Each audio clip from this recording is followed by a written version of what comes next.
Hey there, hi there, oh there. We are in the throes of finishing up we got the water heater done, but in the process of putting the new water heater in, we also found that we had an issue with our vent stack to the furnace. So that gives you an idea.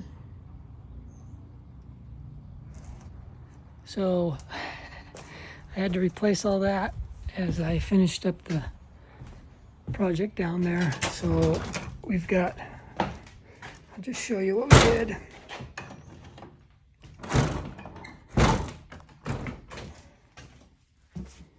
Down to the basement.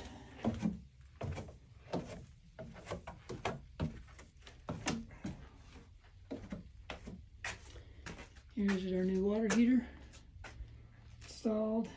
Got some cleanup to do down here still with the vent backs. But when we got into running that line back there, this whole pipe here, I'm not sure I've got enough light in here to see it, but coming out of here and then up, and then it runs up, goes up to the chimney. That whole section right through here is what was rotted out.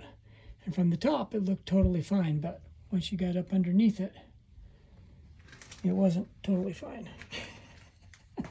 As you saw. So that's all been replaced now, and we've got hot water, everything's up to speed, and we'll be working on the kitchen, hopefully, anyway, from here on.